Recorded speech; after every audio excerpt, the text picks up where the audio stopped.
अस्सलामुअलैकुम स्टूडेंट्स, आज हम एसएसटी पढ़ेंगे। आपकी बुक का नाम है सोशल प्लानट, क्लास 8 की आपकी एसएसटी की बुक है। चैप्टर स्टार्ट करने से पहले आप सभी को कंटेंट ओपन कर लेना है, जिसमें हम आपका एनुअल का सिलेबस बताएंगे। ठीक है, तो आप सभी लोग जल्दी से इसका कंटेंट ओपन कर लिए स्टूडेंट्स। और देखिए, हमने ऑलरेडी आपको सिलेबस इसका बता रखा है, एक बार फिर से देखिए। हमने बताया था हिस्ट्री में आपके एनुअल में 2 चैप्टर आएंगे। कौन कौन से? चैप्टर 8 और चैप्टर 10। चैप्टर 9 जो है काफ़ी बड़ा चैप्टर है, तो कवर नहीं हो पाता। और जो है वैसे चैप्टर अच्छा है, इंपॉर्टेंट चैप्टर है। ठीक है, पढ़ना ज़रूरी है आपको। एग्ज़ाम में नहीं आएगा, एग्ज़ाम के लिए तैयारी नहीं करनी है, मगर आपको इसकी मालूमात होनी चाहिए कि इंडियन नेशनल मूवमेंट था क्या, उसमें क्या क्या चीज़ें हुई। ठीक है, अलग अलग मूवमेंट्स की बात करेंगे इसमें। तो हमारा इसमें चैप्टर नंबर 8 हमारा कंप्लीट हो चुका है। पार्ट नंबर 11, 12, 13 ये 3 पार्ट में वीडियो बनी थी पूरी। ठीक है, फिर चैप्टर नंबर 10 की बात करते हैं, जो है इंडिया आफ्टर इंडिपेंडेंस, मतलब आज़ादी के बाद की बात करेंगे इंडिया की, जो कि पार्ट नंबर 14 में आज हम स्टार्ट करेंगे। ठीक है, ये स्टार्ट आज होगा। फिर देखते हैं ज्योग्राफी में क्या है। ज्योग्राफी में हमारे 2 चैप्टर थे, चैप्टर नंबर 5, चैप्टर नंबर 6, जिसमें चैप्टर नंबर 5 इंडस्ट्रीज़ कंप्लीट हो चुका है पार्ट 9 और 10 में। अब नेक्स्ट जो स्टार्ट होगा चैप्टर नंबर 6 ह्यूमन रिसोर्सेज, ये पार्ट नंबर 11 में स्टार्ट करेंगे नेक्स्ट टाइम। सिविक्स में बात करते हैं। सिविक्स में भी हमारे 2 चैप्टर हैं। कौन कौन से? क्रिमिनल जस्टिस सिस्टम यानी चैप्टर 7 और चैप्टर नंबर 9। चैप्टर नंबर 8 हमने हटा दिया है। ठीक है, चैप्टर नंबर 7 जो है हमारा पार्ट नंबर 9 में ऑलरेडी कंप्लीट हो चुका है। चैप्टर नंबर 9 जो है economic presence of the government part number 10 में ये हम नेक्स्ट टाइम कवर करेंगे। सो स्टूडेंट्स, आज हम क्या करने जा रहे हैं? आज हम करने जा रहे हैं चैप्टर नंबर 10 हिस्ट्री। क्या? Chapter number 10 history, India after independence, part number 14 से स्टार्ट होगा। Chapter number 10 page number 85। तो सभी लोग क्या करेंगे? पेज नंबर 85 ओपन कर लेंगे। ठीक है, पेज नंबर 85 ओपन कर लिए सभी स्टूडेंट्स।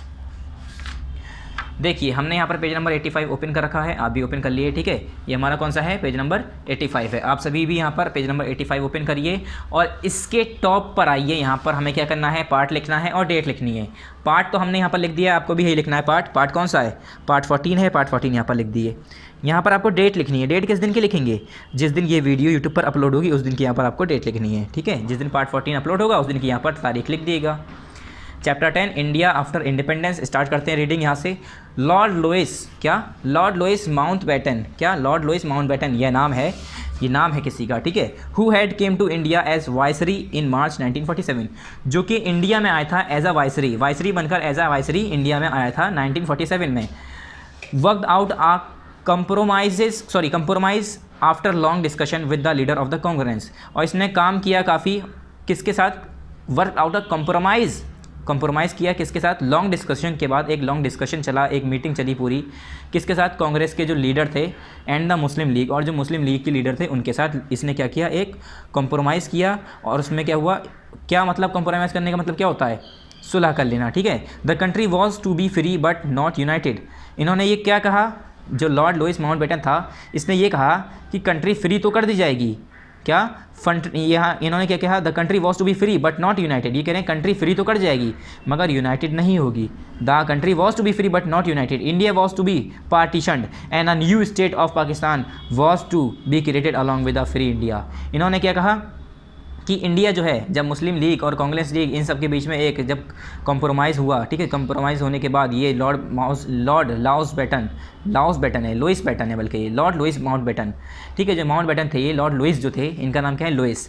तो लुइस, जब इन तीनों के साथ आपस में मीटिंग हुई, कांग्रेस बैठी, तो उसमें क्या हुआ?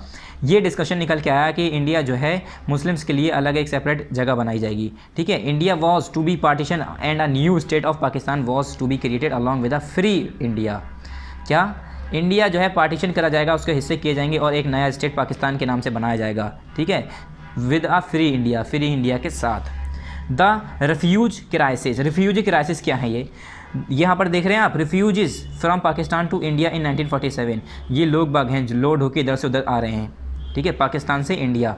The partition of India was a painful incident for all Indians. ये कह रहे हैं सारे हिंदुस्तानी के लिए जो पार्टीशन हुआ था इंडिया का, वो बहुत ज़्यादा पेनफुल, दुख भरा इंसिडेंट है, बहुत बुरा हादसा था हम लोगों का। Millions of people had to migrate from both sides of the border, और मिलियंस ऑफ लोग जो है उन्हें माइग्रेट होना पड़ा था दोनों साइड्स, बॉर्डर के दोनों side. People who migrated during partition had to leave everything forever to start a new life in a new place.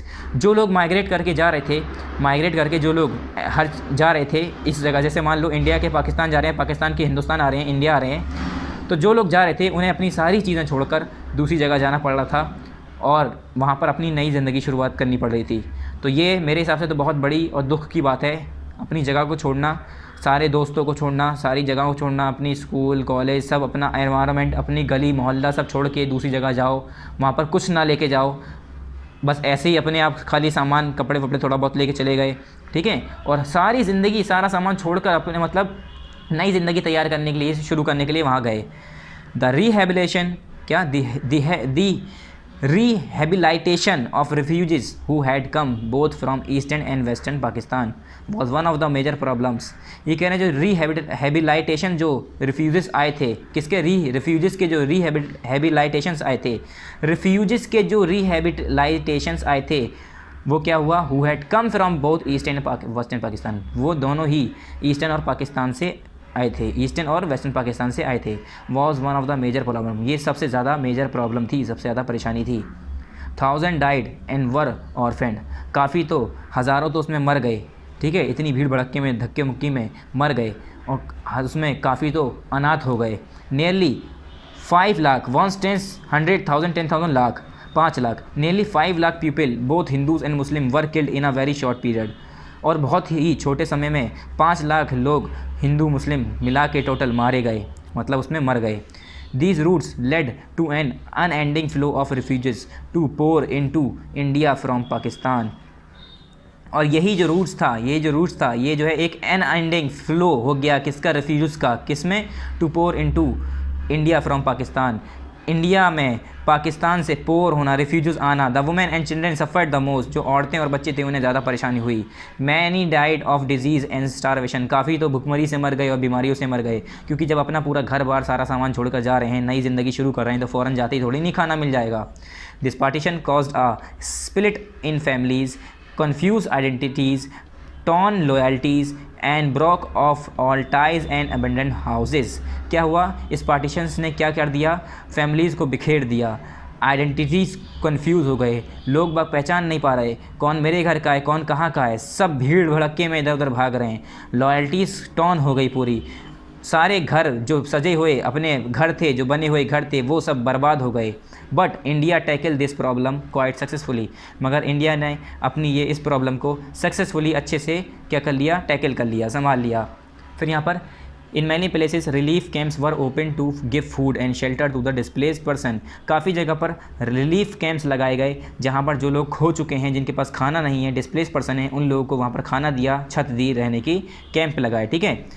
New townships and colonies were started for the displace people, क्या नई township और अलग अलग colonies बनाई गई displace people के लिए। Gainful employment in services and trades were provided to lakhs of displace persons, और फ़ायदेमंद एम्प्लॉयमेंट्स दी गई सर्विसेज के अंदर, ठीक है, ट्रेड के अंदर लोगों को 1 लाख से भी ज़्यादा, to the lakhs of displace people, मतलब लाखों से भी ज़्यादा जो लोग बिखर गए थे, इधर उधर खो गए थे, जिनके घर वाले नहीं मिले या मर गए, या कोई बच्चा है जिसके पेरेंट्स मर गए वो नहीं मिले, उन लोगों को क्या किया, इन लोगों को ये जगहें दी, ऑफिस ऐसी एम्प्लॉयमेंट्स दी, job the.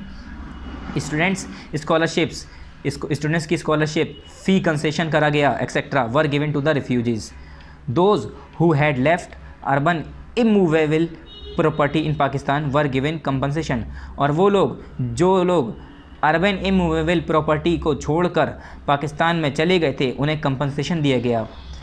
Through these measures the problem of rehabilitations which had threaten the ruin the economy of the country, और ये जो रिहेबिलिटेशन की प्रॉब्लम थी, ये जो इधर से उधर शिफ्टिंग हुई थी, इसकी प्रॉब्लम की वजह से क्या हुआ था, पूरा जो हमारा इकनॉमी कंट्री की बर्बाद हो गई थी।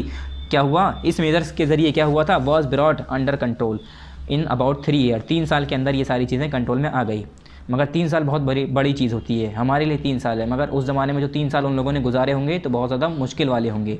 Every aspects was taken with great commitment, और सारे एस्पेक्ट, सारे जिम्मेदारी बहुत ग्रेट कमिटमेंट के साथ लिए गए, and speed, and in this process the refugees were taken care to a great extent, और इस प्रोसेस में जो रिफ्यूजेस थे उसकी बहुत ग्रेट एक्सटेंट में देखभाल की गई, ठीक है। उसके बाद integration of the princely states, क्या प्रिंसियली स्टेट्स का इंटीग्रेशन होना। The main task of the leaders was to consolidate the country, सबसे मेन टास्क ये था लीडर का कि कंट्री को कंसोलिडेट करना, संभालना। There were in total 562 princely state in India, ये कह रहे हैं अगर हम इंडिया की बात करें तो 562 प्रिंसली स्टेट्स थे, थोड़े छोटे छोटे टुकड़े थे इंडिया के अंदर। The Indian independence act of 1947 gave the right to princely states to choose to either be independent और टू ज्वाइन पाकिस्तान और इंडिया। फिर क्या हुआ, इंडियन इंडिपेंडेंस एक्ट हुआ एक 1947 में, उसमें ये प्रिंसली स्टेट्स को हक मिल गया कि वो अपने आप चूज़ कर सकते हैं इंडिया को इंडिपेंडेंट, आइदर बी इंडिपेंडेंट, अपने आप को इंडिपेंडेंट चूज़ कर सकते हैं, या वो अपने आप को पाकिस्तान के साथ मिला सकते हैं, या अपने आप को इंडियन स्टेट्स में जोड़ सकते हैं। सरदार वल्लभ भाई Patel who was called the iron man of India, iron man of India Sardar Vallabh भाई पटेल को कहा जाता है। Appeal to the states and try to consolidate the nation, उन्होंने स्टेट्स की अपील की और कंसोलिडेशन किया नेशन का, try to consolidate the nation, और नेशन को संभालने की कोशिश की। A few state did not adhere to his terms, काफ़ी स्टेट्स जो है इनके टर्म्स को नहीं समझे। They refuse to be a part of Indian union, और काफ़ी ने जो है उन लोगों ने क्या किया, इंडियन यूनियन का पार्ट होने से मना कर दिया। दे वर जूनागढ़, हैदराबाद एंड कश्मीर, वो कौन कौन सी जगह थी, जूनागढ़, हैदराबाद और कश्मीर जो है इन लोगों ने मना कर दिया कि हम इंडिया के पार्ट नहीं रहेंगे। फिर Junagadh is a small state on the coast of Kathiawar Gujarat, Kathiawar जगह है गुजरात में, ठीक है, वहाँ पर जूनागढ़ जो है एक स्मॉल स्टेट था। The Nawab of Junagadh wanted to join Pakistan, जो नवाब थे इसके जूनागढ़ के, वो चाह रहे थे कि हम पाकिस्तान को ज्वाइन कर लें, मतलब पाकिस्तान में जाके जुड़ जाएं, हमारा एरिया पाकिस्तान से इंक्लूड हो जाए। But the people of Junagadh wanted to join India, मगर जो इंडिया वहाँ के जो लोग थे, जो वहाँ का सुल्तान था, मतलब जो नवाब था, वो चाह रहा था कि हम पाकिस्तान से जुड़ें, और वहाँ के जो लोग थे वो चाह रहे थे हम इंडिया से जुड़ें।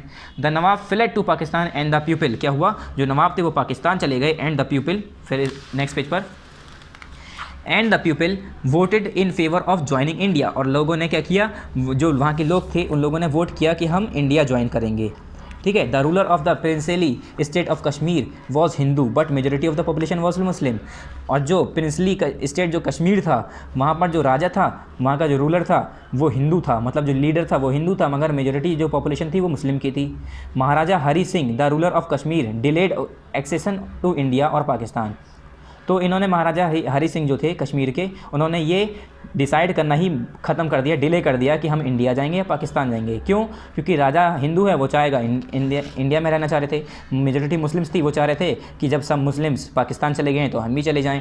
दस the most serious and complex problem of princely state was solve by the wisdom and masterful diploma of Sardar Patel, तो ये जो सबसे ज़्यादा जो ये मोस्ट सीरियस और कॉम्प्लेक्स प्रॉब्लम आ रही थी, वो प्रॉब्लम किसने सॉल्व की, सरदार पटेल ने, सरदार वल्लभ भाई पटेल ने। The Nizam of Hyderabad wanted to continue as an independent ruler, जो निज़ाम थे हैदराबाद के, वो चाह रहे थे कि मैं इंडिपेंडेंट रूलर की तरह इसे कंटिन्यू करूँ, मतलब कहीं किसी से ना जुड़ूँ, ना हिंदुस्तान रहूँ ना पाकिस्तान रहूँ, मैं अपना ये हैदराबाद बनाऊँ इसे, और हैदराबाद को मैं अपना एज अ रूलर बन के इसे अलग मानूँ। There was an internal revolt in the Hyderabad kingdom and the Indian troops entered Hyderabad, ये कह रहे हैं, और इसके बीच में इंटरनल रिवॉल्ट भी चल रही थी, जो इंडियन ट्रूप्स जो हैदराबाद के अंदर थे वो लोग, और हैदराबाद की किंगडम थी उसके अंदर भी लड़ाई चल रही थी। In 1948 the Nizam finally agreed to join India, फिर 1948 में जो निज़ाम थे यहाँ के, जो निज़ाम थे यहाँ के, उन्होंने फाइनली क्या किया, एग्री कर लिया, राज़ी हो गए, क्या करने के लिए, इंडिया को ज्वाइन करने के लिए वो लोग राज़ी हो गए। फिर डेथ ऑफ महात्मा गांधी, महात्मा गांधी की डेथ की बात है यहाँ पर। On 30 January 1948 Nathuram Godse shot and killed Gandhi ji while he was living a prayer meeting in Delhi, क्या हुआ, 30 जनवरी 1948 में नाथूराम गॉडसे नाम का एक आदमी था, उसने जो है गांधी जी को क्या किया, शॉट कर दिया, गोली मार दी और गांधी जी को मार दिया। वॉज लिविंग अ प्रेयर, जब वो एक प्रेयर मीटिंग से दिल्ली में से बाहर निकल रहे थे तब उन्हें गोली मार दी गई। As a remembrance of his day 30 January is observe as Sarvodaya day every year, और उनकी याद में 30 जनवरी को, क्या 30 जनवरी को सर्वोदया डे मनाया जाता है हर साल, ठीक है। ये है गांधी जी की यहाँ पर आपको बॉडी दिख रही होगी। फिर उसके बाद डिमांड फॉर लिंग्विस्टिक स्टेट्स, अलग अलग लिंग्विस्टिक स्टेट्स के हिसाब से फिर डिमांड आने लगी। अब ये क्या था, इसमें क्या था, at the time of partition of India, ये कह रहे हैं अगर हम इंडिया के पार्टीशन की बात करें तो उस ज़माने में there were some large state, तो वहाँ पर कुछ बड़े बड़े स्टेट्स थे, क्या, there were some large states, तो बड़े बड़े स्टेट्स थे वहाँ पर। फॉर एग्जांपल जैसे कि the modern day Maharashtra and Gujarat were under a single state of Bombay, पहले क्या था, एक एग्जाम्पल है, पहले ये जो महाराष्ट्र और गुजरात है वो एक सिंगल स्टेट था बॉम्बे के अंडर में, बॉम्बे एक पूरा था, मुंबई जो है हमने अलग कर दिया, मुंबई महाराष्ट्र गुजरात, पहले था मुंबई वही बॉम्बे कहलाता था, और उसी बॉम्बे में वो जो महाराष्ट्र की जगह है, जो गुजरात की जगह है और जो पूरी मुंबई की जगह है वो पूरा एक था Bombay. There was a popular demand for making states on the lines of language spoken in certain parts of the country. और हमेशा डिमांड हो रही थी, लगातार डिमांड कर रहे थे लोग बाग कि लैंग्वेज के हिसाब से जो है कंट्री के अंदर सर्टेन पार्ट्स में कंट्री के अंदर क्या करी जाए, लैंग्वेज जो बोली जा रही है अलग अलग जगह की, कोई हिंदी बोल रहा है, कोई उर्दू बोल रहा है, कोई बंगाली बोल रहा है, कोई तमिलनाडु बोल रहा है, तमिल बोल रहा है, तो इस हिसाब से जो है अलग अलग जगह की लैंग्वेज के हिसाब से अलग अलग जगह बना देनी है, स्टेट बनानी चाहिए। For example, the Kannada speaking speaker wanted to separate state, the Telugu speaker wanted a separate state, and similarly there were demands for many other states. Example दे रहे हैं जैसे कि कन्नड़ा स्पीकर जो थे, कन्नड़ बोलने वाले और तेलुगु बोलने वाले, वो चाह रहे थे कि हमारी अलग जगह हो, सिर्फ कन्नड़ बोलने वाले वहाँ रहें और सिर्फ वहाँ पर तेलुगु बोलने वाले रहें। ऐसे अलग अलग लैंग्वेज बोलने वाले थे, वो चाह रहे थे कि हमारी ऐसी जगह हो जहाँ पर सिर्फ हम ही लोग, जैसे हम लोग लैंग्वेज बोलते हैं वो लोग रहें। ठीक है, उसके बाद यहाँ पर there were demands for many other states but Nehru and Patel had a different view. मगर जो नेहरू थे और जो पटेल थे, सरदार वल्लभ भाई पटेल और पंडित जवाहरलाल नेहरू, उन लोगों के अलग अलग व्यू थे, उन लोगों की समझ अलग थी, सोच अलग थी। They thought that to become a proper nation India did not need a division on linguistic lines. इन्होंने सोचा अगर हमें प्रॉपर डिवीज़न चाहिए तो इंडिया को जो है लिंग्विस्टिक लैंग्वेज के बेसिस पर, भाषा के बेसिस पर डिवाइड नहीं करना है। The major movement for a separate state took place in the modern day Andhra Pradesh. और जो मेजर मूवमेंट स्टार्ट हुआ सेपरेट स्टेट के लिए वो कहाँ पर स्टार्ट हुआ, मॉडर्न डे में आंध्र प्रदेश में। It was a part of Madras presidency at that time. और उस ज़माने में वो मद्रास प्रेसिडेंसी का एक हिस्सा हुआ करता था Andhra Pradesh. The Telugu speaking people demanded a separate state of Andhra. Telugu speaking जो तेलुगु बोलने वाले थे उन्होंने आंध्रा की अपनी एक सेपरेट जगह मानी, आंध्रा की, कि कहा उन्होंने कि हमें एक अपनी सेपरेट जगह चाहिए, सिर्फ तेलुगु बोलने वाले हों वहाँ पर। Jawaharlal Nehru was greeted with black flags when he went there for an election campaign in 1952। और जवाहरलाल नेहरू ने क्या किया, उनका स्वागत जो है ब्लैक फ्लैग से किया जब वो वहाँ पर इलेक्शन कैंपेन के लिए गए 1952 में। फिर है पोटी सिरी रमूली। क्या, पोटी सिरी रमूली, ये नाम है आदमी का, जैसे यहाँ पर आपको पिक्चर दिख रही है, सिरी रमूली, रमुलू, क्या रामुलू, पोटी सिरी रमुलू। अब इनका नाम ऐसा है तो क्या कर सकते हैं। आ गांधीनियन लीडर, ये एक गांधीनियन लीडर थे। Started a fast on to death, इन्होंने फास्ट ऑन टू डेथ नाम का क्या है, क्या, to demand the state of Andhra. Andhra की स्टेट को की डिमांड के लिए, मतलब ये चाह रहे थे कि हमें आंध्रा, जो आंध्र प्रदेश है उसकी स्टेट की डिमांड के लिए इन्होंने एक फास्ट ऑन टू डेथ, इन्होंने क्या किया, fast on to death. Fast on to death का मतलब समझ गए आप, फास्ट कहते हैं रोज़ा रखना, व्रत रखना, मतलब जब तक हम भूखे रहेंगे, जब तक हमारी मृत्यु नहीं हो जाती, डेथ नहीं हो जाती। ठीक है, after 58 days of fasting Potti Sriramulu died in December 1952। फिर 58 दिन तक ये भूखे रहे और भूखे रहने की वजह से 1952 में दिसंबर में इनकी मौत हो गई। His death created wide spread protest and violence in the region. और जहाँ जिसके लिए ये लोग ये खड़े हुए थे, 58 दिन तक भूखे रहे थे, उन लोगों के बीच में हड़बड़ मच गई और क्या हुआ, लोगों के बीच में क्या हुआ, प्रोटेस्ट शुरू हो गया, वायलेंस शुरू हो गया, लड़ाई दंगे शुरू हो गए। Due to intensity of protest the government had to give in to the demand for of a separate state of Andhra. और ये जो लड़ाई दंगे होने लगे, फसाद होने लगे, गवर्नमेंट को डिमांड पूरी करनी पड़ी और सेपरेट स्टेट बनाना पड़ा आंध्रा का। The state of Andhra Pradesh was form in October 1953। और जो आंध्र प्रदेश का स्टेट था वो 1953 में अक्टूबर में बनाया गया। Similar demands started coming from other parts of country. फिर इसी तरह की डिमांड्स आने लगी अलग अलग कंट्री के अलग अलग हिस्सों से। State reorganisation commission was set up to look into the demands. और इन डिमांड्स को पूरा करने के लिए एक स्टेट रीऑर्गेनाइजेशन कमीशन बैठाई गई, मीटिंग बैठाई गई। The commission gave its report in 1956। और फिर कमीशन ने 1956 में अपनी रिपोर्ट दी। Based on its recommendation separate states were form for Assamese, Bengali, Oriya, Tamil, Malayalam, Kannada and Telugu speaker. क्या कह रहे हैं, अब अलग अलग लैंग्वेज स्पीकर्स के हिसाब से, अलग अलग जगह के हिसाब से, जैसे यहाँ पर अलग अलग लैंग्वेज बताई, बंगाली, ओरिया, तमिल, मलयालम, कन्नडा एंड तेलुगु स्पीकर, इनके हिसाब से अलग अलग सेपरेट स्टेट्स बना दिए गए। The states of Bombay was divided into Maharashtra and Gujarat. जो बॉम्बे का स्टेट्स था वो महाराष्ट्र और गुजरात दो हिस्सों में बांट दिया गया 1960 में। In 1966 Punjab and Haryana were form on the basis of the language spoken in the region. और फिर 1966 में पंजाब और हरियाणा जो है अलग अलग लैंग्वेज के हिसाब से उसे भी डिवाइड कर दिया गया, दो रीजन में बना दिया गया। फिर नेक्स्ट पेज यहाँ पर ऊपर आइए, फार्मिंग फ्रेमिंग अ न्यू कॉन्स्टिट्यूशन, फिर नए कॉन्स्टिट्यूशन की फ्रेम की बात आ गई यहाँ पर, कैसे फ्रेम हुआ। On 15 August 1947 India became free but there was a great need of a new constitution. ये कह रहे हैं अगर हम 15 अगस्त 1957 की बात करें, 1957 की बात करें, 1947 की बात करें, तो हमारा इंडिया जो है आज़ाद हो गया था, फ्री हो गया था, मगर हमें जो है एक नए कॉन्स्टिट्यूशन की ज़रूरत थी। किसकी ज़रूरत थी? एक नए कॉन्स्टिट्यूशन की, अपने इंडिया के लिए। For running the administration of the country, अपने एडमिनिस्ट्रेशन को चलाने के लिए, कंट्री के अपने कामों को चलाने के लिए। Since 1946 under the presidentship of doctor Rajendra Prasad, फिर 1946 से लेकर वो जो है डॉक्टर राजेंद्र प्रसाद के प्रेसिडेंटशिप के अंदर रहे, मतलब डॉक्टर राजेंद्र प्रसाद कौन बन गए? वहाँ के प्रेसिडेंट बन गए। The constitution assembly which had been working was allowed to continue its work, जो कॉन्स्टिट्यूएंट असेंबली इनके अंडर में चल रही थी उसे ही फिर बाद में कंटिन्यू रखने के लिए कहा गया। In December 1946, Nehru had declared that India would be a sovereign democratic republic based on the sovereign will all of the people। क्या नेहरू ने फिर 1946 में इंडिया को सॉवरेन डेमोक्रेटिक और रिपब्लिक बता दिया कि India as a sovereign country, India as a democratic country, India as a republic country. ठीक है, based on sovereign will of the people, जिस हिसाब से लोगों की सोच होगी उस हिसाब से। Guaranteeing them social economic and political justice, सभी को सोशल इकोनॉमिक और पॉलिटिकल जस्टिस गारंटी दी जा रही है, इक्वलिटी दी जा रही है, सारी अपॉर्चुनिटीज़ की, एक्सप्रेशंस की फ्रीडम दी गई, बिलीफ और फेथ की फ्रीडम दी गई। और 26 नवंबर 1946 the new constitution of India was ready. फिर 26 नवंबर को 1946 को यानी 1946 को एक नया कॉन्स्टिट्यूशन इंडिया का तैयार हो गया, but was put into force on 26 जनवरी 1950।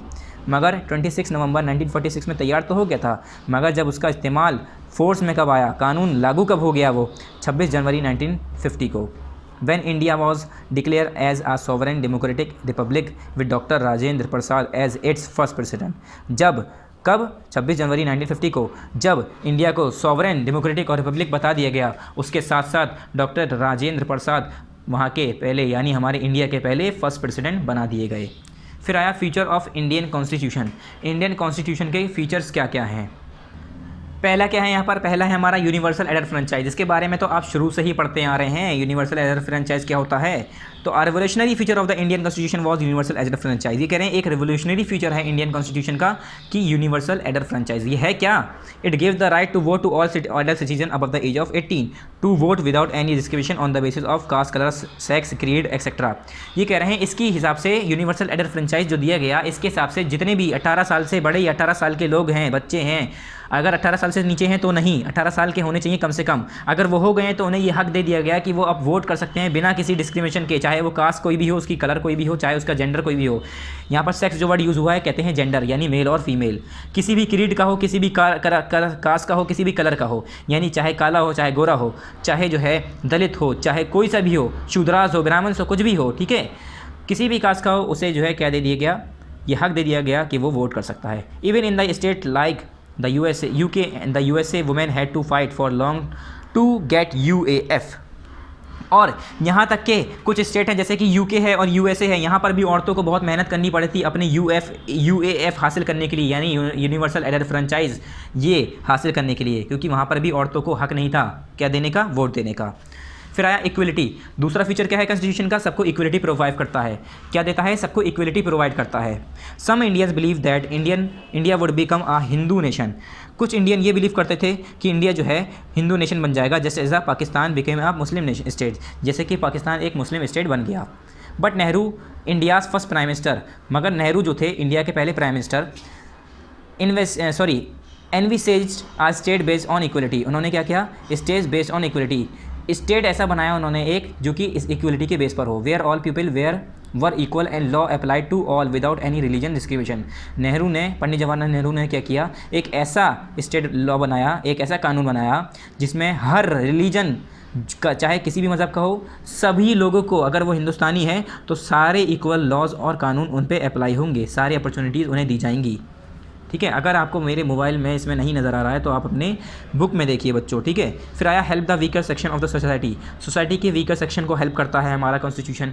कैसे? There were many people in India who were traditionally oppressed against because of the age old caste system in India. ये कह रहे हैं काफ़ी ऐसे जो है मैनी पीपल थे इंडिया के अंदर, काफ़ी ऐसा ग्रुप था जहाँ पर जो traditionally oppressed against because of the age old caste system. Caste system के हिसाब से जो है बहुत बुरी तरह से, आपने सुना होगा कि दलित थे उनके लिए बहुत बुरी तरह से ट्रीट किया जाता था। तो ये सारी चीज़ें भी ख़त्म करी गई। और वीकर सेक्शन थे, वो हमारे कमज़ोर सेक्शन थे, क्योंकि उन्हें जो है कोई आगे बढ़ने ही नहीं देता था, तो उन्हें आगे बढ़ने के लिए हेल्प किया गया। For people belonging to the schedule caste, जैसे कि लोग बाग जो शेड्यूल कास्ट से बिलोंग कर रहे हैं, untouchability was a major issue, उनके लिए अनटचेबिलिटी जो है सबसे ज़्यादा मेजर इशू था। ठीक है। H.G. खंडेकर आर्ग्यूड, जो H.G. खंडेकर थे उन्होंने आर्ग्यू किया, we were suppressed for thousand of year, उन्होंने क्या कहा कि हम जो है हज़ारों सालों से सप्रेस्ड हैं, दबे हुए हैं। You engage us in your service to serve your own ends and suppress us to such an extent that neither our minds nor our bodies. क्या इन्होंने क्या कहा, अपने सर्विसेज में, अपने कामों में हमें लगा रखा है और हमें दबा रखा है, सच एन एक्सटेंट, ऐसे एक्सटेंट तक, neither our minds nor our bodies and nor even our hearts work, जो हमारा ना ही दिल, ना ही हमारा दिमाग, ना ही हमारा जिस्म करता है। ठीक है। Nor are we able to march forward, और ना ही हम इस लायक हैं कि हम मार्च कर पाएँ forward. To speech shows the speech shows the pitiable condition which people of the lowers caste suffered since ages, और ये जो स्पीच थी ये जो है उन लोगों की कंडीशन, पिटिएबल कंडीशंस के बारे में बताता है जो उस ज़माने के लोअर्स कास्ट के पीपल थे, जो उस ज़माने से सफ़र कर रहे थे, मतलब इन परेशानियों से गुजर रहे थे।